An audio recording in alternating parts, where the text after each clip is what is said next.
Galaxy News Hour live.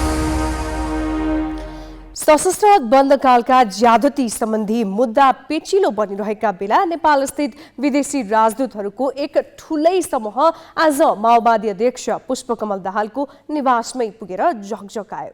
संक्रमणकालीन न्यायको प्रक्रिया लम्बेतान भएकोमा राजदूतहरूको टोलीले दाहालको ध्यानाकर्षण गरायो।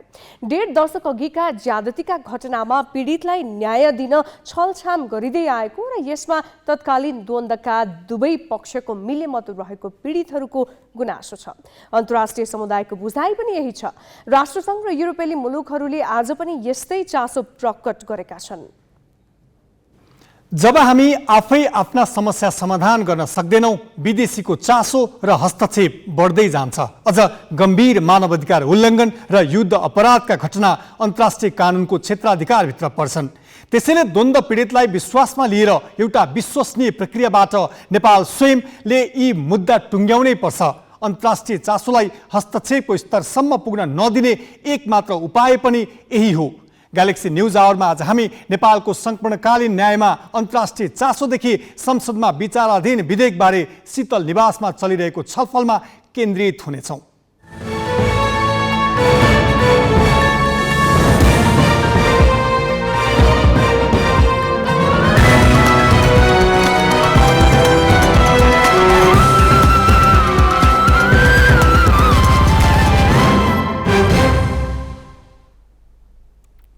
नमस्कार, यो हो ग्यालेक्सी न्यूज आवर। अब हेडलाइन्स।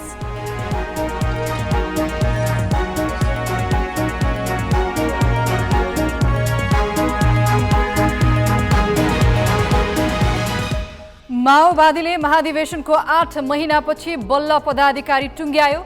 महासचिवमा गुरुङ, 21 जनाको जम्बो संरचनामा महिला एक्लै।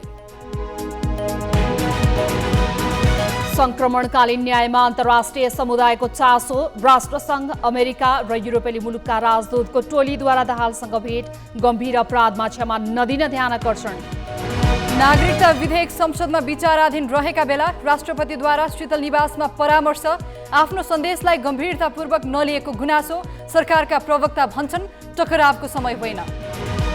विदेशी मुद्राको सञ्चिति घट्दै गएपछि भुटानमा पनि सवारी साधन आयातमा प्रतिबन्ध। अत्यावश्यक साधन मात्र भित्र्याउन पाइने। र प्रथम राष्ट्रिय खुला बास्केटबलमा पुरुषतर्फको उपाधि त्रिभुवन आर्मी क्लबलाई फाइनलमा रोयल पराजित। महिलातर्फ ललितपुर हाई च्याम्पियन।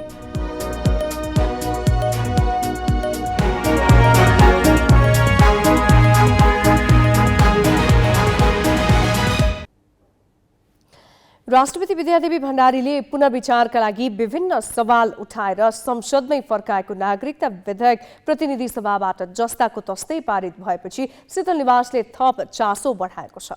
संसदको तल्लो सदनले पारित गरे पनि माथिल्लो सदनमै नपुगिसकेको अवस्थामा राष्ट्रपति भण्डारीले संविधानविद र अरू विभिन्न क्षेत्रका व्यक्तिलाई शीतल निवास बोलाएर छलफल गरेका छन्। साथै उनले प्रतिनिधि सभामा भएको छलफलको प्रक्रियाप्रति पनि असन्तोष प्रकट गरेका छन्। यसबाट उनी अझै कुनै कदम चाल्ने तयारीमा रहेको संकेत गरेको छ।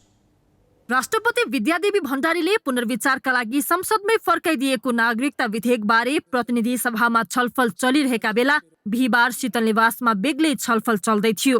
राष्ट्रपतिले उठाएका सवाल र सन्देशको वास्ते नगरी सत्ता पक्षको जोडबलमा प्रतिनिधि सभाबाट विधेयक जस्ताको तस्तै पुनः पारित गर्ने प्रक्रिया अघि बढाएकामा असन्तुष्ट शीतल निवासले कानुनविदहरू विपिन अधिकारी, भीमार्जुन आचार्य, सुरेन्द्र भण्डारी सहित विभिन्न क्षेत्रका सरकारवालालाई बोलाएको थियो।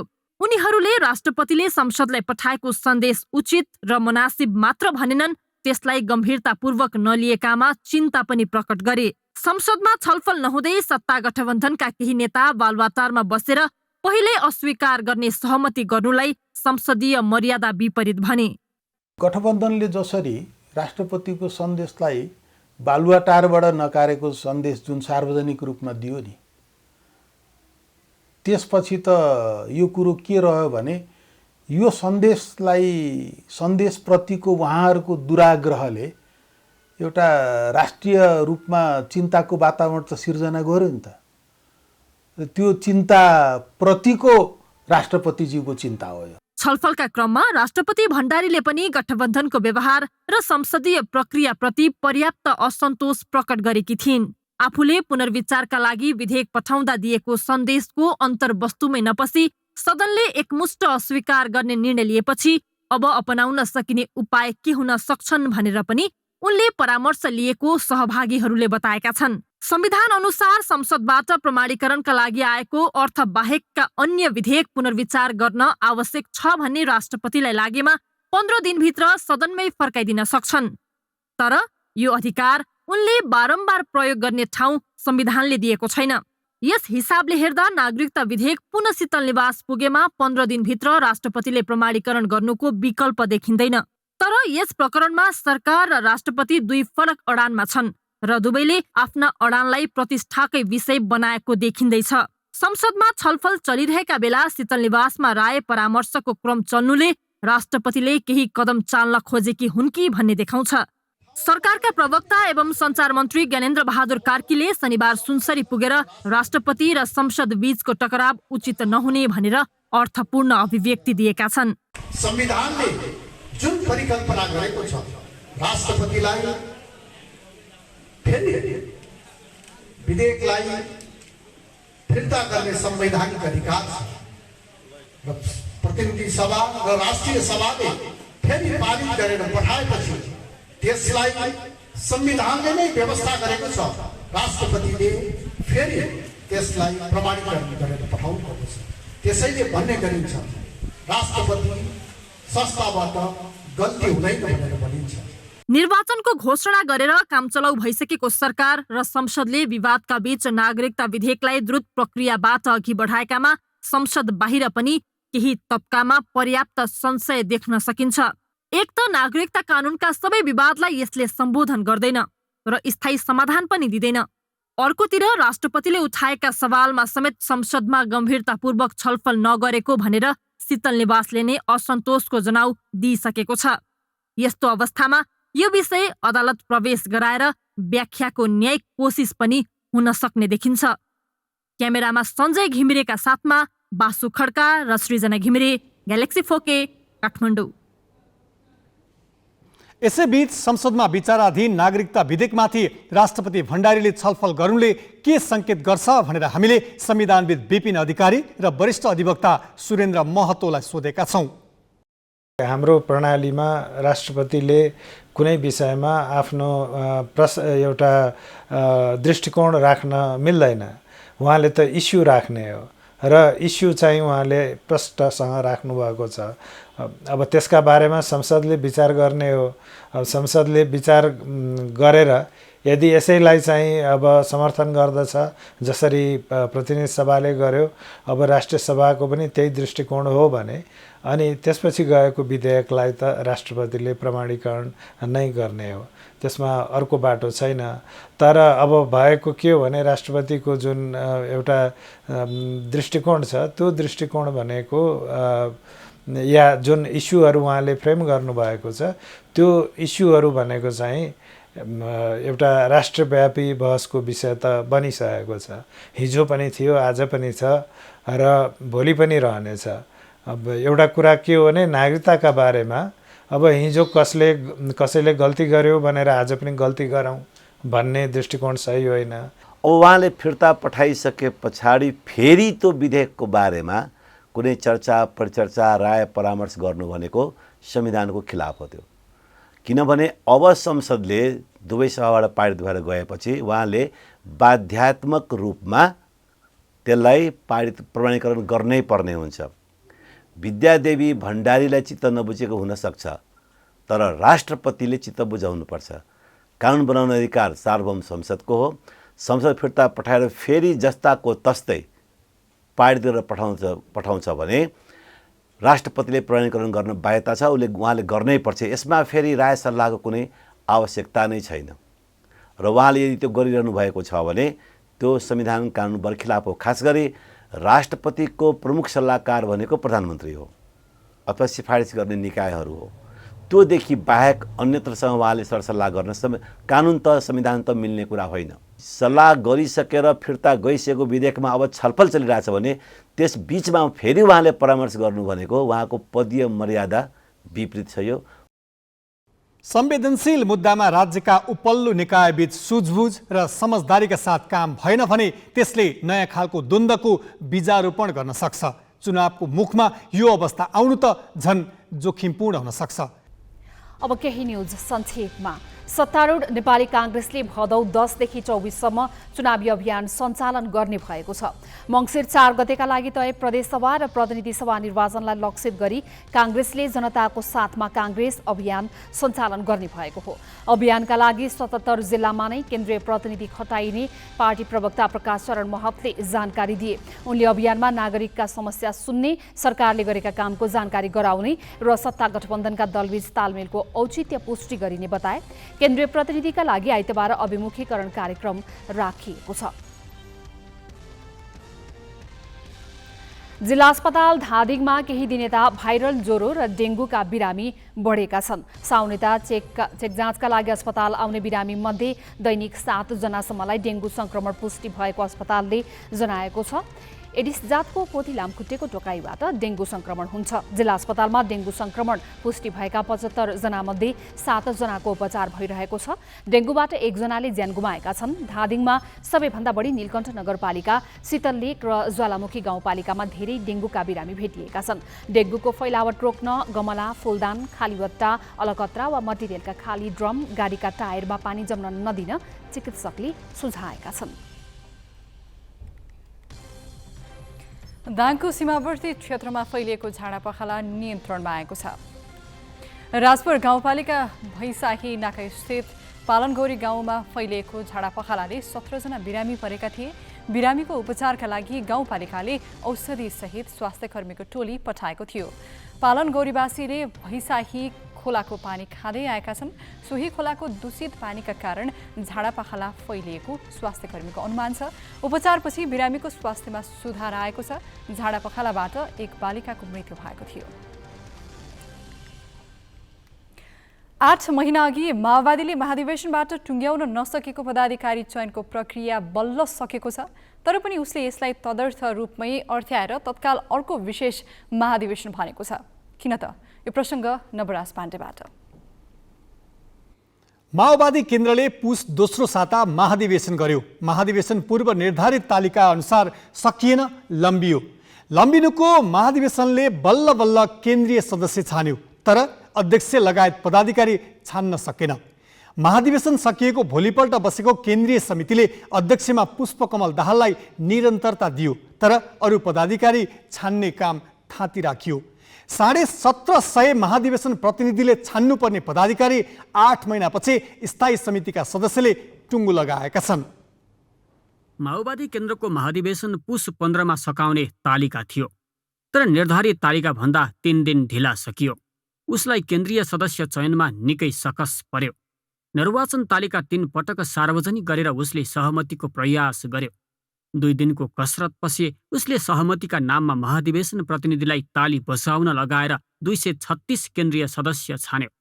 भोलिपल्ट ती सदस्यलाई बोलाएर दाहालले आफूलाई अध्यक्षमा निरन्तरता दिन लगाए, तर विधानमा व्यवस्था गरिएका उपाध्यक्ष, महासचिव, सचिव लगायत पदाधिकारी छान्ने काम गरिएन। दाहालको प्रस्ताव अनुसार थाती राखियो। खास गरी महासचिव पदमा वर्षमान पुन जनार्दन शर्माले दावी गरेका थिए। उनीहरूलाई मिलाउन सकस परेपछि दाहालले बैठक धकेल्दै आए। शनिबार दाहालकै प्रस्ताव अनुसार स्थायी समितिको बैठकले पदाधिकारीको टुङ्गो लगाएको छ। आकांक्षीलाई व्यवस्थापन गर्न विधानमा हुँदै नभएका सङ्ख्यामा उपमहासचिव र सचिव बनाइएका छन्। पुन र शर्मालाई पछि पारेर महासचिवको जिम्मेवारी देव गुरुङले पाएका छन्। पुन र शर्मालाई अरू 5 जनासहित उपमहासचिवमा थामथुम पारिएको छ।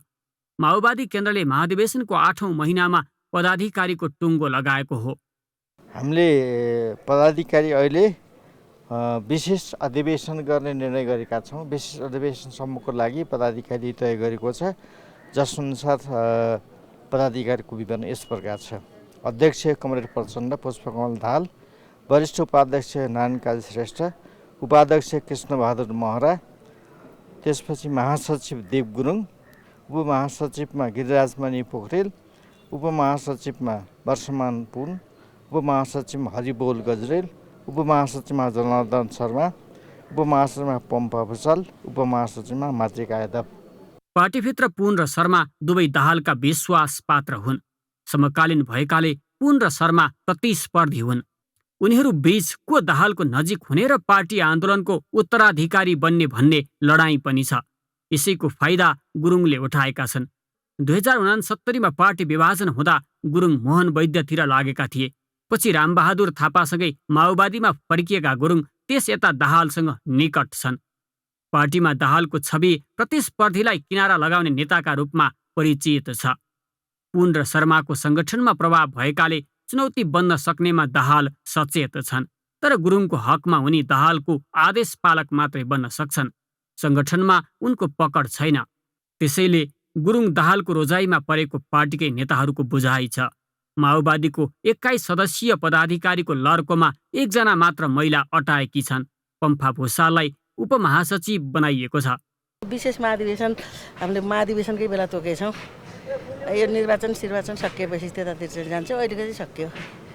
महाधिवेशनले दिएको कार्य जिम्मा थियो, त्यो पुरा गरेर अहिले माओवादीले महाधिवेशनमै विशेष महाधिवेशनको निर्णय गरेको थियो। तर चुनाव र पार्टीभित्रको शक्ति सङ्घर्षले कहिले हुन्छ भन्ने चाहिँ निश्चित छैन। क्यामेरामा रेके सिंहका साथ अक्षर काका, ग्यालेक्सी फोके, काठमाडौँ। माओवादीले पदाधिकारी चयनको प्रक्रिया त बल्ल सक्यो, तर पनि उसले यसलाई तदर्थ रूपमै अर्थ्याएर तत्काल अर्को विशेष महाधिवेशन भनेको छ। किन त? यसबारे थप कुराकानी गर्न ग्यालेक्सी संवाददाता अक्षर काका सम्पर्कमा जोडिएका छन्। अक्षरजी, माओवादीको आजको स्थायी समितिबाट चयन भएका पदाधिकारीको अनुहारले के देखाउँछ र यो सङ्ख्याले चाहिँ के देखाउँछ त? अब माओवादीभित्रको पद व्यवस्थापन भएको हो त?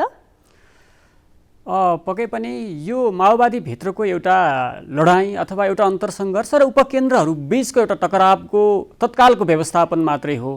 यो 8 महिना लगाएर बल्ल बल्ल माओवादी केन्द्रले पदाधिकारीको टुङ्गो लगाउन सकेको छ। यसअघि नै माओवादी केन्द्रले पदाधिकारीको टुङ्गो लगाउन पटक पटक बैठक राख्यो। बैठकमा उसले चाहिँ निष्कर्षमा अथवा निर्णयमा उसले पुग्न सकेन। त्यसको कारण चाहिँ के थियो भने त्यहाँ धेरै आकाङ्क्षीहरू थिए र विशेष गरेर महासचिवमा एक खालको समस्या देखिन्थ्यो। त्यहाँ वर्षमान पुन र जनार्दन शर्माको एक खालको टकराव थियो र अघि नै हामीले स्टोरीमा भने जस्तै त्यहाँ चाहिँ को उत्तराधिकारी बन्ने अथवा को प्रचण्डको प्रिय पात्र बन्ने भन्ने एक खालको प्रतिस्पर्धाले महासचिव पदलाई छान्नका निमित्त अनिर्णित बनाइराख्यो र अहिले 8 महिना लगाएर त्यो महासचिव पद सँगसँगै 21 जना पदाधिकारीको लर्को लगाइएको छ। यसले माओवादीभित्र तत्काल समस्याको व्यवस्थापन त भयो, तर यसले दीर्घकाल रूपमा चाहिँ समाधानको बाटो भन्दा पनि अरू धेरै केन्द्रहरू निर्माण गर्ने र अरू ढङ्गले पेचिलो बन्दै जाने देखिन्छ। किनभने हामीले यस अगाडि धेरैवटा पार्टीका अभ्यासहरू पनि हेऱ्यौँ। नेकपा एमाले, त्यस पछाडि नेकपा हुँदाखेरि पनि यसरी बहुपदमा जाँदाखेरि त्यहाँ चाहिँ आकाङ्क्षीहरू अरू धेरै आकाङ्क्षीहरू पनि बढ्ने, आकाङ्क्षाहरू पनि बढ्ने र त्यसको व्यवस्थापनमा चाहिँ समस्या सिर्जना हुँदै आएको र त्यो माओवादीमा पनि नभित्रेला भनेर भन्न सक्ने अवस्था देखिँदैन। अब महाधिवेशन भएको 1 वर्ष पनि पुगेको छैन, अब फेरि विशेष महाधिवेशन गर्ने भनिएको छ। खासमा यस्तो चाहिँ किन भनिएको हो त? यसमा चाहिँ धेरै कुराहरू उनीहरूको कार्यदिशा के हुने, राजनीतिक लाइन कसरी अगाडि बढाउने, नेपाली क्रान्तिको मोडल के हुने, माओवादीले कुन बाटो अवलम्बन गर्ने भन्ने कुराहरू धेरै कुराहरू महाधिवेशनमा टुङ्गो लगाउन सकिएको थिएन। त्यहाँ चाहिँ एक किसिमले भन्ने हो भने त्यहाँ प्रचण्डको नेतृत्वलाई नवीकरण गर्ने एक खालको महाधिवेशनको रूपमा पुसको महाधिवेशन सकियो र अब पार्टीको लाइन के हो, पार्टीको आन्दोलन के हो, पार्टीको कार्यदिशा के हो, पार्टी कसरी अगाडि बढ्छ, अरू वाम घटकहरूलाई उसले कुन नजरले हेर्छ, कसरी असङ्गठित गराएर आफूलाई वाम आन्दोलनको या कम्युनिस्ट आन्दोलनको पहिलो शक्तिको रूपमा उभ्याउँछ भन्ने कुरा चाहिँ त्यहाँ छलफल पनि भएन र त्यो छलफल गर्नका निमित्त उसले विशेष खालको महाधिवेशन अथवा विशेष महाधिवेशन गर्ने भनेर योजना अघि सारेको। तर उसको यो पदाधिकारीमा जुन खालको रसाकसी देखियो, जुन खालको नेतृत्वप्रति चाहिँ एक खालको अभिप्सा अथवा नेतृत्वप्रति एक खालको आकर्षण, एक खालको रसाकसी, तर नीतिप्रतिको उदासीनताले चाहिँ त्यो विशेष महाधिवेशन होला र पार्टी आन्दोलनले आकार लिएर अथवा माओवादी आन्दोलन बिउजिएर जाला अथवा अगाडि बढ्ला भनेर हामीले अनुमान गर्न सक्ने अवस्था चाहिँ देखिँदैन। अब पदाधिकारी चयनमा नै यतिका समय लागेको छ, त्यसमा पनि अब चर्चामा रहेको नाम एउटा थियो, अर्कोलाई अगाडि सारिएको छ। यसले माओवादी भित्र द्वन्द्वलाई अझै बढी बढाएको, अन्तर्द्वन्द्वलाई अझै बढाएको हो अथवा चाहिँ यो किन माओवादी सधैँ अन्तर्द्वन्द्वमै बसिरहेको, अन्तर्द्वन्द्वलाई समाधान गर्न, व्यवस्थापन गर्न नसकिरहेको जस्तो किन यस्तो भइरहेको छ? यो चाहिँ आम पार्टीहरूको एउटा आम समस्या हो, माओवादीमा मात्र होइन।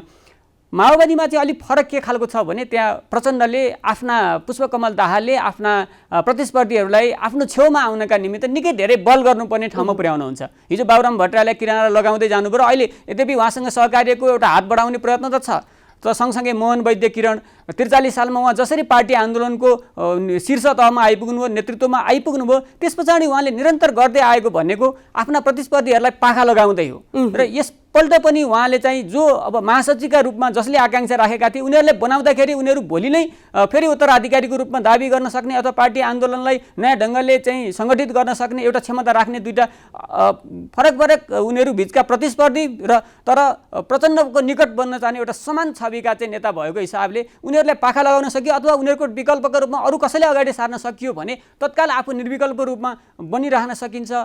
म चाहिँ पार्टीको निर्विकल्प नेता हुँ भनेर त्यो खालको सन्देश प्रवाह गर्न सकिन्छ भन्ने कोणबाट उहाँले अरू धेरैका बिचमा चाहिँ प्रतिस्पर्धा सिर्जना गर्दैन र आफू चाहिँ निर्विकल्प बनिराख्ने एउटा कडीका रूपमा यसलाई लिन सकिन्छ। अक्षरजी, अब आजको पदाधिकारी चयनकै कुरालाई हेर्नु पर्दाखेरि 21 जना पदाधिकारी छानिँदाखेरि 1 जना मात्रै महिलालाई अगाडि सारिएको छ। यसले चाहिँ लैङ्गिक समानतामाथि प्रश्न उठाएको छैन? होइन, यो चाहिँ माओवादी आन्दोलनमा पहिलादेखि उठ्दै आएको प्रश्न हो। यो प्रश्नको पुनरावृत्ति मात्र, किनभने त्यहाँ मैले अघि पनि भने जसरी महिला नेतृत्वको जुन ढङ्गले विकास गर्नु पर्थ्यो, जुन ढङ्गले चाहिँ हिजो आन्दोलनमा, हिजो युद्धमा जसरी माओवादीमा महिलाहरू सङ्गठित भएर आएका थिए, दलित मुस्लिमहरू अल्पसङ्ख्यकहरू जसरी सङ्गठित भएर आएका थिए, ती पछि चाहिँ क्रमशः तिनीहरू छोडिँदै आए, मुद्दामा छोडिँदै आए, नेतृत्वमा छोडिँदै आए, सङ्गठनमा छोडिँदै आए र हुँदा अहिले धन्न त्यति 1 जना मात्रै महिला रहन सक्ने एउटा परिस्थिति बन्यो। किनभने त्यहाँ त यति धेरै त्यो एउटा लिगेसी छ, त्यो एउटा चाहिँ त्यो प्रवृत्तिको त्यो एउटा निरन्तरता छ। त्यसले गर्दाखेरि त्यहाँ चाहिँ महिलाहरू चाहिँ त्यहाँ सङ्गठितै हुन नसक्ने अथवा सङ्गठनमा आए पनि नेतृत्वै पाउन नसक्ने, नेतृत्वका लागि अरू धेरै कसरत गर्नुपर्ने एउटा परिदृश्य छ। तर त्यो त्यसकै हो। त्यसकारणले त्यहाँ चाहिँ महिलाहरूलाई चाहिँ एउटा स्थान बनाउने, उनीहरूको नेतृत्वमा चाहिँ ल्याउनका निमित्त पहल कदमी गर्ने नेतृत्वले त्यो खालको एउटा अवस्था छैन। त्यस कारणले चाहिँ महिलाहरू छुट्दै आन्दोलनबाट धकेलिँदै आन्दोलनबाट पाखा लाग्दै आउँदाखेरि नेतृत्वमा चाहिँ त्यो एउटा खालको चाहिँ दुर्दशाको चाहिँ स्थितिमा माओवादी पुगेको हो। हस्, धन्यवाद अक्षरजी। उनी थिए संवाददाता अक्षर काका। पार्टीलाई विधि अनुसार चलाउने हो भने पदाधिकारी चयन वा अन्य संरचनाको टुङ्गो लगाउन यति ठुलो घमासान हुनै पर्ने थिएन। महाधिवेशन प्रतिनिधिलाई छिनोफानो गर्न नदिई सबै अधिकार नेतृत्वले आफैमा केन्द्रीकृत गर्न खोज्दा यो अवस्था आएको देखिन्छ। तर नेतृत्व अझै पजनी शैलीमै रमाएको छ। अब केही न्युज संक्षेपमा। गएको 24 घण्टामा थप 279 जनामा कोभिड देखिएको छ। स्वास्थ्य तथा जनसङ्ख्या मन्त्रालयको तथ्याङ्क अनुसार 4337 जनाको नमुना परीक्षण गर्दा 279 जनामा संक्रमण पुष्टि भएको हो। पीसीआर परीक्षणमा 180 र एन्टिजेन परीक्षणमा 119 जनामा संक्रमण पुष्टि भएको मन्त्रालयले जनाएको छ।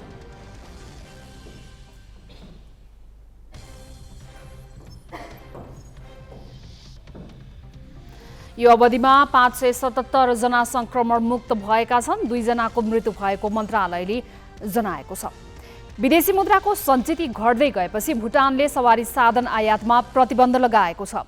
भुटानले सबै प्रकारका सवारी साधनको आयातमा प्रतिबन्ध लगाएको हो। विदेशी मुद्राको सञ्चित अभावले दक्षिण एसियाको श्रीलङ्का टाँट पल्टिएको तथा बङ्गलादेश र पाकिस्तानले अन्तर्राष्ट्रिय मुद्राकोषसँग सहयोग मागेको पृष्ठभूमिमा आर्थिक सङ्कट आउन नदिने उपाय स्वरूप भुटानले सवारी साधनमा प्रतिबन्ध लगाएको हो। भुटानसँग अहिले 97 करोड अमेरिकी डलर बराबरको विदेशी मुद्रा छ। भुटानमा 1 वर्षमा 8000 भन्दा बढी सवारी साधन आयात हुने गरेको छ। विश्वका 8000 मिटरभन्दा अग्ला 14वटा हिमालको 2 पटक सफल आरोहण गरेर विश्व कीर्तिमान कायम गरेका सानु शेर्पा सम्मानित भएका छन्। आरोहण सकेर आज काठमाडौँ फर्किएका शेर्पालाई सरकारले एक कार्यक्रम गरी सम्मान गरेको हो। पर्यटन बोर्डमा कार्यक्रम गरेर सम्मान गर्नुअघि उनलाई पर्यटन मन्त्री जीवन राम श्रेष्ठले त्रिभुवन विमानस्थल पुगेर स्वागत गरेका थिए। स्वागतपछि र्यालीसहित सहर परिक्रमा गराइएको थियो। कीर्तिमानी आरोही शेर्पालाई प्रधानमन्त्री शेरबहादुर देउवाले बालुवाटार निवासमा बोलाएर बधाई ज्ञापन गरेका थिए। शेर्पाले केही दिन अघि पाकिस्तानको गासर ब्रह्मु दोस्रो हिमालको सफल आरोहण गरेका थिए। सङ्खुवासभाका शेर्पाले 16 वर्ष अघि आरोहण यात्रा सुरु गरेका थिए। 8000 भन्दा अग्ला 14वटै हिमाल पहिलो पटक आरोहण गरेका निमा ग्याल्जन शेर्पा र पाकिस्तानको नाङ्गा पर्वत आरोहण गर्ने पहिलो महिला आरोहीको कीर्तिमान कायम गरेकी पासाङ ल्यामु शेर्पालाई पनि सम्मान गरिएको छ।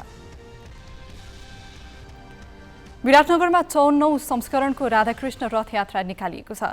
प्रत्येक वर्ष श्रीकृष्ण जन्माष्टमीको भोलिपल्ट विराटनगरमा रथयात्रा निकाल्ने चलन छ।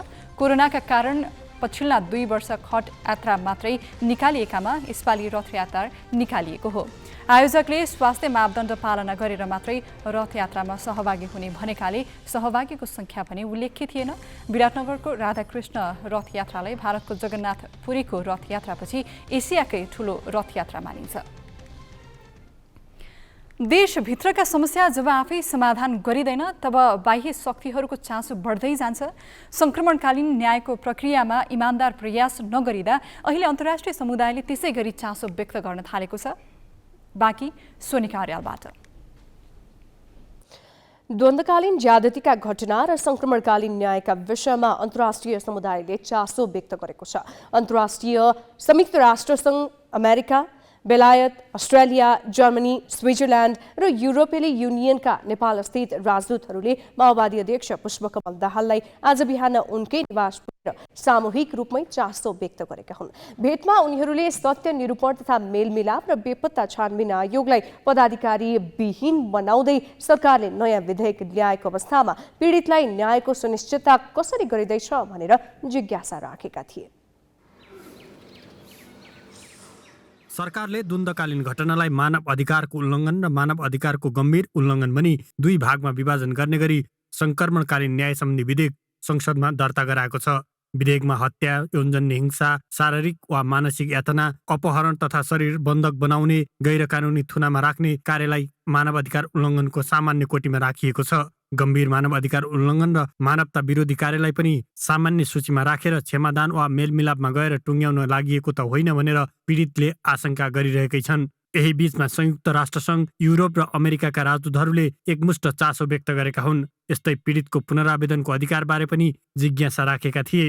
यो सङ्क्रमणकालीन न्यायको सन्दर्भमा हामी अन्तर्राष्ट्रिय समुदाय एक ठाउँमा छौँ, हाम्रो ऐक्यबद्धता छ, त्यो प्रस्तुत गर्न हामी आएका हौँ भन्नुभयो।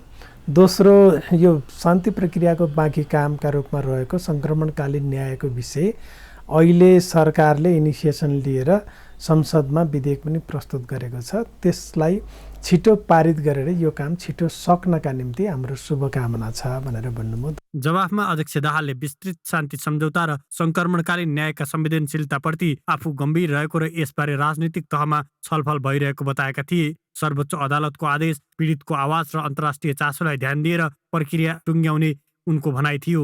यो सँगै शान्ति प्रक्रिया पनि टुङ्गिने भएकाले सबैले साथ दिनुपर्ने दाहालको आग्रह थियो। 2063मा विस्तृत शान्ति सम्झौता हुँदा नै 6 महिनामा सङ्क्रमणकालीन न्याय संयन्त्र बनाएर द्वन्द्वकालीन घटनाको छिनोफानो गर्ने भनिए पनि अहिलेसम्म यो विषय थाती छ। 2071 माघमा सत्य निरूपण तथा मेलमिलाप र बेपत्ता छानबिन आयोग गठन गरियो। पटक पटक म्याद थप र पुनर्गठनको प्रक्रिया गुजार्दै यी आयोगले करिब 66,000 उजुरी ग्रहण गरी केहीलाई परिचय पत्र दिने बाहेक कुनै काम गर्न सकेका छैनन्। उनीहरूलाई सक्षम रूपमा काम गर्नका लागि कानुन र स्रोत साधनको व्यवस्था नगरिँदा उचित परिणाम नआएको सर्लङ्गै छ। यसमा राजनीतिक नेतृत्वकै अनिच्छालाई प्रमुख कारण मानिएको छ। अहिले सरकारले ती आयोगलाई पदाधिकारी विहीन बनाएर नयाँ प्रक्रियाबाट चाँडै टुङ्ग्याउने भनेर विधेयक ल्याएको छ, जुन आइतबारको प्रतिनिधि सभा बैठकमा पेश गरिँदैछ।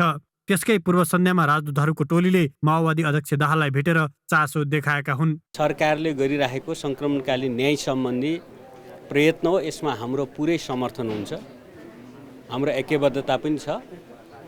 यसमा चाहिँ खास गरी पीडित समुदायले उठाइरहेका केही विषयहरू गम्भीर मानवाधिकार उल्लङ्घनका परिभाषा खण्ड लगायतका केही विषयहरूमा हाम्रो सुझावहरू छ भन्ने खालको थियो। अरू बाँकी नेपालले आफैले नेतृत्व गरेको शान्ति प्रक्रिया, सङ्क्रमणकालीन न्याय सम्बन्धी प्रक्रिया पुरा होस्, हाम्रो शुभकामना छ भन्ने थियो। 6 छलफलमा सहभागी एक दूतावासका अधिकारीले ग्यालेक्सीलाई अनौपचारिक रूपमा बताएअनुसार द्वन्द्वकालीन मुद्दामा जसरी पनि टुङ्ग्याउने गरी सरकारले देखाएको तत्परतालाई अन्तर्राष्ट्रिय समुदायले सकारात्मक रूपमा लिएको छ। साथै आफ्नो चासोका कारण न्यायको प्रक्रिया नबिथोलियोस् भनेर पनि सचेत छ। त्यसैले खुलेर विरोध वा समर्थन नगर्ने तर मानव अधिकारका विश्वव्यापी मान्यता, सर्वोच्च अदालतको फैसला र पीडितको संवेदनशीलतालाई ख्याल गरेर आगामी प्रक्रिया अघि बढ्नुपर्ने पूर्वाधारमा कुनै परिवर्तन नरहेको ती अधिकारीले बताए। क्यामेरामा जय तामाङका साथ शिखा श्रेष्ठ र अङ्गराज नेउपाने, ग्यालेक्सी फोके, काठमाडौँ। एउटा त्यस्तो गिरोह जसले पत्तै नदिई अरूको जग्गा किनबेचको धन्दा चलाउँछ। सपरिवार विदेशमा बस्ने एक व्यक्तिको जग्गा त्यसरी नै हडपियो। विदेशमा रहेका व्यक्तिको मृत्यु भइसकेको कागजात बनाएर जग्गा हडप्ने गिरोहका 5 सदस्य अहिले प्रहरीको हिरासतमा छन्। सपरिवार जापान बस्दै आएका तारानिधि लोहनीले 2061मा काठमाडौँको कीर्तिपुर नगरपालिका 2मा जग्गा किने। किता नम्बर 344 को 11 आना 2 पैसा जग्गा तारानिधिले पत्नी शान्तादेवीको नाममा पास गराए। सोही जग्गामा घर बनाएर बस्ने योजनासहित उनीहरू 2079 जेठमा नेपाल फर्किए। लाल पूर्जा लिएर बायोमेट्रिक गर्न कलङ्की स्थित मालपोत कार्यालय पुगे। जग्गा अभिलेखन गर्न खोज्दा अरू कसैको नाममा राजीनामा पास भइसकेको रहस्य खुल्यो। कसरी यस्तो भए त? जग्गा हडप्ने गिरोहले सुरुमा जग्गाधनी शान्तादेवीको मृत्यु भएको नक्कली प्रमाणपत्र बनायो। त्यसपछि नक्कली तारानिधि लोहनी खडा गरी हकवाला पतिको नाममा जग्गा नामसारी गरायो अनि ग्राहक खोजेर जग्गै बेचिदियो। सुनिता कर्मचारीले 3 करोड 70 लाखमा जग्गा किनिन्। यो घटनाको मुख्य योजनाकार थिए गणेश बहादुर खनाल र बाबुराम कार्की। उनीहरूले नक्कली तारानिधि खडा गर्नेदेखि जग्गा किन्ने ग्राहक खोज्नेसम्मको काम गरे। यो विषय नेपाल प्रहरीको केन्द्रीय अनुसन्धान ब्युरो CIB मा पुग्यो। CIB को अनुसन्धानबाट खनालको गिरोहले 1 दर्जन जति सरकारी कार्यालय र प्रमुखको नक्कली छाप बनाएर नक्कली कागजात बनाएको खुल्यो। गिरोह सजिलै पत्ता लागेन। CIB लाई गिरोहका सदस्य पहिचान गर्न हम्मे परिरहेका बेला चितवनमा पनि यसै गरी नक्कली कागजात बनाएर जग्गा हडप्ने प्रक्रिया अगाडि बढेको सूचना आयो। अनुसन्धान पश्चात खुल्यो यो पनि शान्तादेवीको जग्गा बेच्ने गिरोह रहेछ। प्रहरीले गिरोहका 5 सदस्यलाई विभिन्न ठाउँबाट पक्राउ गरी अनुसन्धान प्रतिवेदन सरकारी वकिलको कार्यालयमा बुझायो। उनीहरू विरुद्ध सरकारी सार्वजनिक लिखत कृत्य र संगठित अपराध सम्बन्धी कसुरका 2 वटा मुद्दा काठमाडौँ जिल्ला अदालतमा दायर भएको छ। मुलुकी अपराध संहितामा सार्वजनिक लिखत कृत्य गर्नेलाई अभियोग पुष्टि भए 7 वर्ष कैद, माग दाबी बराबरको विगो र 70,000 रुपैयाँ जरिवानाको व्यवस्था छ। त्यस्तै संगठित अपराध सम्बन्धी कसुर पुष्टि भए 3 वर्षभन्दा बढी सजाय भोग्नुपर्छ। शिखा श्रेष्ठ, काठमाडौँ। नेपाली कांग्रेसले अहिले सरकारको नेतृत्व गरिरहेको छ। 2वटा प्रदेशमा कांग्रेस नेतृत्वकै सरकार छ भने बाँकी 5 प्रदेशको सरकारमा पनि कांग्रेस सामेल छ। तर कांग्रेस महामन्त्री गगन थापाले प्रदेश सरकारको काम कारबाहीप्रति आज सार्वजनिक रूपमै असन्तुष्टि जनाएका छन्। थापाले प्रदेश सरकार असफल भएको र यसमा केन्द्र सरकार पनि दोषी रहेको मात्र भनेनन्। मङ्सिरको निर्वाचन पछिको 5 वर्षमा काम गर्न नसके प्रदेश संरचना नरहने बताए। प्रदेश सरकार सञ्चालन गर्ने कुराको सन्दर्भमा भने हामी सफल हुन सकेनौँ। यसलाई हामीले स्वीकार गर्नै पर्छ र कुनै एउटा प्रदेशमा काम गरेको साथीहरूको मात्र जिम्मा लगाउन खोजेको पनि होइन। यो संविधान त हामीले बनाएको हो। यो संविधानको अभ्यास गर्ने क्रममा हामीले जे सोचेर प्रदेशहरू बनाएको गएको 5 वर्षमा प्रदेश सरकारले त्यसरी सञ्चालन गर्ने कुरामा सङ्घको सरकार पनि चुक्यो। हामीले त्यो प्रदेश किन बनाएको भन्ने कुरा त्यसलाई बुझ्नै सकेनौँ, बुझ्न चाहेनौँ। प्रदेशको सरकार पनि चुक्यो। जसले गर्दाखेरि नागरिकको तहबाट हेर्दै गर्दा प्रदेश किन चाहियो, प्रदेश किन चाहिन्छ भनेर प्रश्न उठेको अवस्था छ। अब आउने यो 5 वर्ष त हामीलाई एउटा एक्सक्युज पनि भयो, किनकि भर्खर सुरु भएको सिक्दैछौँ भनेर। अब आउने 5 वर्षमा पनि हामीले प्रदेश सरकारको औचित्य कामबाट परिणामबाट स्थापित गर्न सकेनौँ भने चाहिँ हामीले ल्याएको हामीले भनेको त्यसैले संविधानमा छ भनेर मात्र यो बाँच्दैन। यो बाँच्ने कि नबाँच्ने भन्ने कुरा हाम्रो कर्ममा भर पर्छ। प्रदेश सरकारहरू टिक्छन् कि टिक्दैनन् भन्ने कुरा अबको 5 वर्ष यसको एउटा परीक्षा हो र यो अन्तिम परीक्षा हो। यसमा अहिले राम्रोसँग उत्तीर्ण गर्न सक्यो त्यसपछि गएर कसैले प्रदेश चाहिन्छ चाहिँदैन भन्ने कुरै आउँदैन। चाहिन्छ भन्ने हुन्छ, टिक्छ। यसले फेरि पनि काम गर्न सकेन, यसको कामै छैन भन्ने भयो भने टिक्दैन।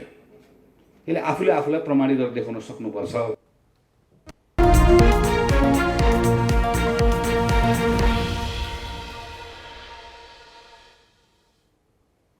भदौ लागेपछि शेयर बजारमा सकारात्मक सङ्केत देखिएको छ। करिब 2 साता घटेको बजार यो साता 1.5% बढ्यो।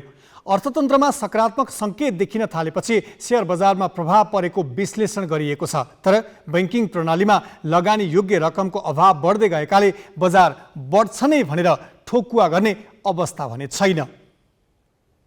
शेयर बजार यो साता 1.5% बढ्यो। एक सातामा 10 अर्ब 34 करोड रुपियाँको शेयर खरिद बिक्री भयो। औसतभन्दा कम कारोबार भए पनि सूचक बढ्नुलाई विश्लेषकहरूले सकारात्मक बनेका छन्। खास गरी राष्ट्र बैंकले अर्थतन्त्रमा सुधार हुने सङ्केत गर्दै आर्थिक तथ्याङ्क सार्वजनिक गरेपछि बजारले सकारात्मक प्रतिक्रिया दिएको हो। यस्तै कम्पनीहरूले गत आर्थिक वर्षमा आकर्षक नाफा सहितको वित्तीय विवरण प्रकाशित गरेका छन्। यसबाट लाभांश क्षमतामा वृद्धि हुने अवस्था छ। यसबाहेक अन्तर्राष्ट्रिय बजारमा पेट्रोलियम पदार्थको मूल्य घट्न थालेको छ। यसबाट बाह्य क्षेत्रको असन्तुलनलाई केही भए पनि कम गर्न सहयोग पुग्नेछ। रेमिट्यान्स बढेकाले तरलता सहज हुने विश्लेषण छ। अहिले बैंकहरूले संस्थागत मुद्दती निक्षेपको ब्याज दर घटाइसकेका छन्। यसले आधार दर घट्ने र कर्जाको ब्याज दर कम हुने विश्वास छ। यिनै परिदृश्यले बजारलाई सकारात्मक बनाउने अपेक्षा लगानीकर्ताको छ। तर साउनमा बैंकिङ प्रणालीबाट 1 खर्ब 25 अर्ब निक्षेप घटेकाले बजार तत्काल धेरै अङ्कले बढ्छ भनेर ढुक्क हुन सक्ने अवस्था छैन। प्राविधिक रूपमा पनि बजारले कुन दिशा लिन्छ भन्ने स्पष्ट सङ्केत देखिएको छैन। चिरञ्जीवी भट्टराई, ग्यालेक्सी फोके, काठमाडौँ।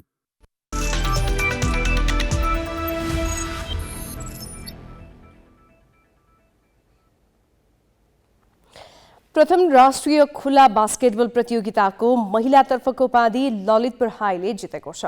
आयोजक नखीपोट युथ क्लबलाई 37-35 स्कोरको झिनो अन्तरमा हराउँदै ललितपुर च्याम्पियन बनेको हो। नखीपोटले पहिलो र दोस्रो क्वार्टरमा अग्रता लिएको थियो, तर अन्तिमसम्म अग्रता जोगाउन सकेन। पहिलो क्वार्टरमा 1 र दोस्रो क्वार्टरमा 6 स्कोरको अग्रता लिएको नखीपोट तेस्रो र अन्तिम क्वार्टरमा पछि पर्यो। ललितपुरले उत्कृष्ट पुनरागमन गर्दै समग्रमा नखीपोटलाई 2 स्कोरले हराएको हो। पुरुषतर्फ त्रिभुवन आर्मी क्लबले उपाधि जित्यो। आर्मीले रोयललाई 77-65 स्कोरले हरायो। आर्मीको जितमा आयुष सिंहले 19 स्कोर जोडे। विजेता आर्मीले 50,000 र ललितपुरले 30,000 रुपैयाँ पुरस्कार पाए। नेपाल क्रिकेट सङ्घ क्यानले न्युजिल्यान्डको क्रिक एचक्यूसँग सम्झौता गरेको छ। विश्व प्रसिद्ध डिजिटल प्लेटफर्म क्रिक एचक्यूसँग क्यानले 3 वर्षको लागि सम्झौता गरेको हो। क्रिक एचक्यूले live scoring, match report, analytics, digitization लगायतको काम गर्दै आएको छ। क्यानले क्रिक एचक्यूसँगको साझेदारीले सबै तहका क्रिकेट प्रतियोगिता डिजिटलाइजेसन, लाइभ स्कोरिङ र स्ट्रिमिङ लगायत प्राविधिक पक्षमा मद्दत पुग्ने विश्वास लिएको छ। क्यानका कार्यवाहक सचिव प्रशान्त विक्रम मल्लले सम्झौताले पूर्ण डाटाबेस विकास गर्न क्यानलाई सहयोग पुग्ने बताए। नेपाली राष्ट्रिय क्रिकेट टिमले विश्वकप खेल्यो, 1 दिवसीय मान्यता पनि प्राप्त गर्यो। तर परम्परागत समस्याको रूपमा रहेको कमजोर ब्याटिङमा सुधार आएन। ओपनिङ जोडीमा धेरै प्रयोग गरियो, तर नतिजा हात परेन। कुशल भुर्तेलले ओपनिङमा आत्मविश्वाससहित आक्रामक ब्याटिङ गरेर आशा जगाए। उनले एकपछि अर्को कीर्तिमानी पारी खेले। आसिफ शेखसँग उनको जोडी जम्यो, तर उनै कुशल अहिले राष्ट्रिय टिममा छैनन्। बाहिर बस्नुपर्ने के कारण आइपर्यो? युवा खेलाडी कुशलले राष्ट्रिय टिमबाट 17 महिना अघि डेब्यू प्रतियोगितामै सनसनी मचाए। नेपाल, मलेसिया र नेदरल्यान्ड सम्मिलित T20 अन्तर्राष्ट्रिय सिरिजका 3 खेलमा लगातार अर्धशतक प्रहार गरे। 5 खेलमा 4 अर्धशतक प्रहार गरेका उनले फाइनलमा नेदरल्यान्ड्स विरुद्ध 77 रन बनाए। यसपछि T20 विश्वकप छनौटमा फिलिपिन्स विरुद्ध अविजित 104 रन जोडे। 1 दिवसीयमा भने उनको प्रदर्शन T20मा जस्तो रहेन। उनले 19 एक दिवसीय खेल खेले, 3 खेलमा मात्र अर्धशतक बनाए। प्रदर्शन क्रमशः खस्कदै गयो। पछिल्ला 8 T20 अन्तर्राष्ट्रिय मध्ये एउटामा पनि अर्धशतक प्रहार गर्न सकेनन्। यसको नतिजा उनी 17 महिनापछि राष्ट्रिय टिममा पर्न असफल भए। केन्यासँगको सिरिजका लागि उनले टिममा स्थान बनाउन सकेनन्। राष्ट्रिय टिममा डेब्यू गरेपछि छोटो समयमा सफलता र असफलता दुवै भोगे। उनको स्थानमा अहिले अनुभवी खेलाडी पूर्व कप्तान ज्ञानेन्द्र मल्ल टिममा परेका छन्। राष्ट्रिय टिममा सधैँ परिन्छ भन्ने होइन। टिमबाट बाहिरिनु र टिममा समावेश हुनु नियमित प्रक्रिया हो। तर कुशलको खस्कदो प्रदर्शनले ब्याटिङमा देखिएको आशलाग्दो सम्भावना कमजोर बनेको छ। टिममा कमब्याक गर्ने बाटो भनेको घरेलु प्रतियोगिता हो। असोज 28 देखि 9 राष्ट्रिय प्रतियोगिता हुँदैछ। त्यसअघि नेपाल T20 लिग गर्ने भनिएको छ। यदि यी दुवै प्रतियोगिता समयमै भएको खण्डमा कुशलका लागि राष्ट्रिय टिममा फर्कने अवसर बन्न सक्छ। अमेरिकाको इलिनोइस नदी आफैमा ऐतिहासिक छ। त्यसमाथि मनै लोभ्याउने गरी नदीमा उफ्रने माछाले इलिनोइसलाई थप आकर्षित बनाएको छ। नदीमा माछाको नाच हेर्नेको घुइँचो लाग्छ। सोही कारण इलिनोइस नदीमा हरेक वर्ष रेडनेक फिशिङ टुर्नामेन्ट नामक प्रतियोगिता आयोजना गरिन्छ।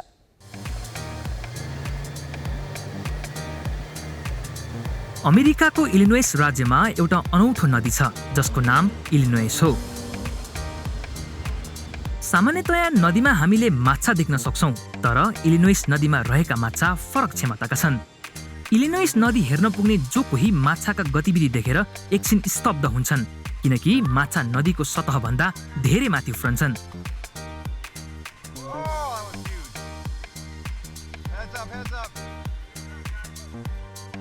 यिनै माछालाई केन्द्रित गरेर इलिनोइस नदीमा हरेक वर्ष प्रतियोगिता आयोजना गरिन्छ, जसको नाम रेडनेक फिशिङ टुर्नामेन्ट राखिएको छ। पानीमाथि उफ्रिएका माछा समात्ने उक्त प्रतियोगितामा भाग लिन मानिसहरूको भिडै लाग्छ। 17 वर्षदेखि निरन्तर सञ्चालन हुँदै आएको प्रतियोगिताका प्रतियोगीले पानीको सतहबाट माथि हावामा रमाइरहेका एसियन कार्प जातका माछा समात्छन्। तर प्रतियोगितामा समातिएका यी माछालाई खानको लागि प्रयोग गरिँदैन। सबै माछा मल र कुकुरको खाना उत्पादनमा प्रयोग गरिन्छ। प्रतियोगिताबाट कमाइ हुने सबै रकम इलिनोइसमा रहेका घरबहार बिनहरूको मद्दतमा खर्च गरिन्छ। International bureau, galaxy 4K।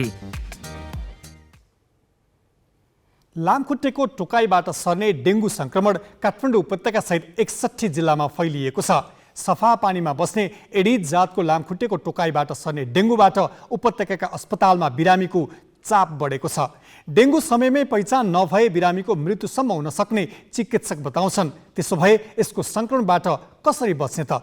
Shukraraj tropical तथा सरुवा रोग अस्पतालका सरुवा रोग विशेषज्ञ डाक्टर शेरबहादुर पुनको सल्लाह यस्तो छ। जुन एडिस जातको जुन लामखुट्टे छ यो चाहिँ दिनमा सक्रिय हुन्छ। खास गरी चाहिँ सूर्योदय र सूर्यास्त हुनुभन्दा 1-2 घण्टा अगाडि चाहिँ अत्यधिक सक्रिय हुन्छ। त्यो बेलामा धेरै टोक्न सक्ने सम्भावना रहन्छ। त्यो बेलामा हामी चाहिँ कहीँ न कहीँ काममा व्यस्त हुन्छौँ र त्यो बेलामा धेरैले त्यो थाहा पनि पाउँदैन टोकेको। तपाईँ हामी खालि राति सुत्दा झुल्लाएर सुरक्षित मात्र भयो भन्ने चाहिँ अवस्था होइन। हामीले बुझ्नुपर्छ लामखुट्टे अहिलेको अलिक फरक छ। एकदम यो एग्रेसिभ पनि छ। एउटालाई मात्र टोक्दैन, यसले धेरैलाई टोक्छ र त्यो हुनु भनेको चाहिँ त्यही समयतिर चाहिँ धेरै मान्छेहरू बिरामी हुने सम्भावना बढेर जान्छ। सङ्क्रमण भएको 4 देखि 10 दिनमा लक्षणहरू देखिन थाल्छ।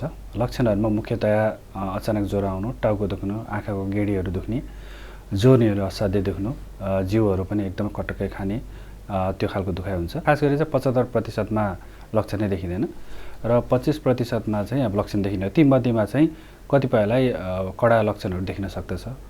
त्यसमा चाहिँ विशेषतः तारन्तार बान्ता हुनु, आलस्य हुनु, त्यस्तै पेट असाध्यै दुख्नु, नाक गिजा होइन अथवा अरू ठाउँहरूबाट रक्तस्राव भएको चाहिँ सङ्केतहरू देखिनु र परीक्षण गर्दाखेरि चिकित्सकले परीक्षण गर्दाखेरि चाहिँ कलेजोको आकार चाहिँ 2 सेन्टिमिटरभन्दा बढी देखेको पाइन्छ।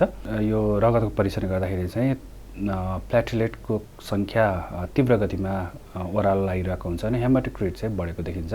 हाम्रो घर वरिपरि मात्र होइन, हामी वरिपरि अरू ठाउँमा जाँदाखेरि पनि टोक्न सक्ने सम्भावना रहन्छ। त्यसले गर्दाखेरि चाहिँ अब लुगा जुन हामीले यो शरीर ढाक्ने पूर्ण रूपमा ढाक्ने खालको कपडाहरू लगाउनलाई हामी सल्लाह दिन्छौँ। हुन त अब गर्मी महिना चाहिँ त्यो गाह्रो काम हो, नभए हाम्रो यो शरीरमा एक प्रकारको मलम पाउँछ लामखुट्टेले नटोकोस् भन्नको लागि। त्यो पनि जहाँ धेरै लामखुट्टेहरू देखिन्छ त्यो ठाउँमा जानुपर्ने अवस्था छ भने चाहिँ त्यो अब मलम लगाएर जानुहोस्। त्यो भयो भने पनि तपाईँ टोकाबाट चाहिँ बच्न सक्नुहुन्छ। यही औषधि भन्ने चाहिँ छैन। यसको चाहिँ लक्षणको आधारमा उपचार गर्छौँ हामीले र सामान्यतया चाहिँ झोलिलो चिजहरू प्रशस्त मात्रामा खानुपर्छ यो समयमा।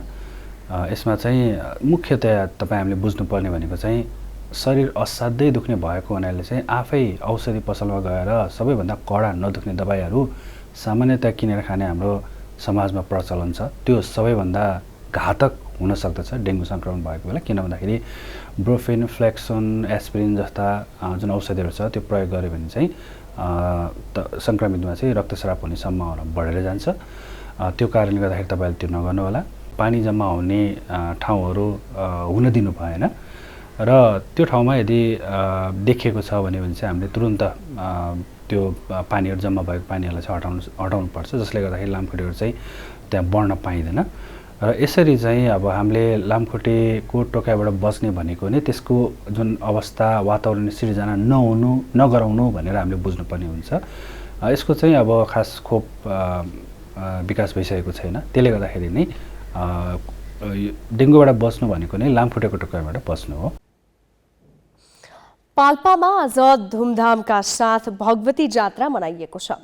विक्रम सम्वत 1871मा नेपाल अंग्रेज युद्धमा नेपाली फौजले अंग्रेजलाई हराएको दिनको खुसियालीमा जात्रा मनाइएको हो। पाल्पाका तत्कालीन तैनाथवाला कर्णेल उजिर सिंह थापाले ब्रिटिस साम्राज्यवादीको आक्रमणबाट नेपाललाई जोगाउन सफल भएको खुसियालीमा भगवती रथको प्रतिमूर्ति निकाली सिन्दूर जात्रा गर्ने प्रचलन बसाएका हुन्।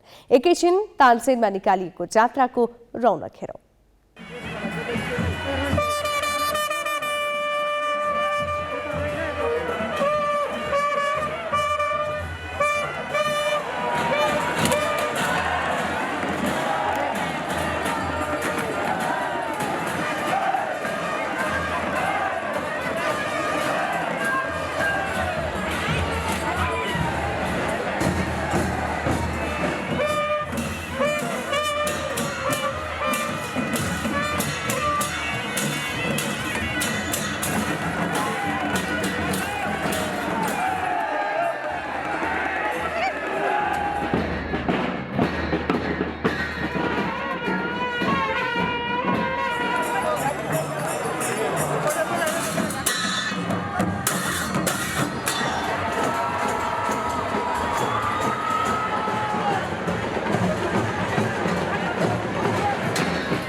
हामी ग्यालेक्सी न्यूज आवरको अन्त्यमा छौं। जाँदा जाँदै हेडलाइन्स।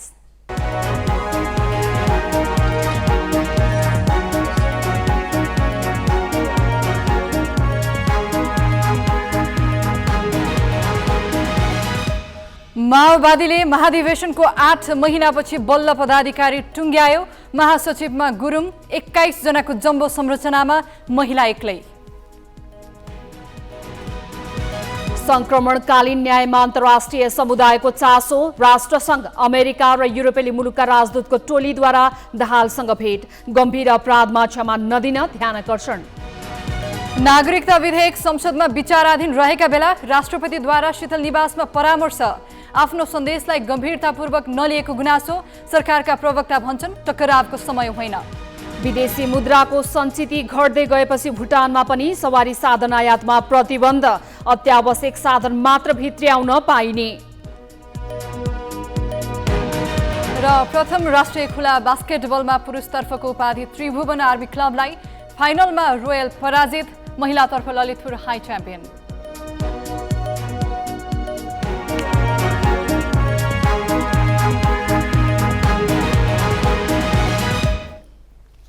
आजलाई ग्यालेक्सी न्यूज आवर सकियो। नमस्ते।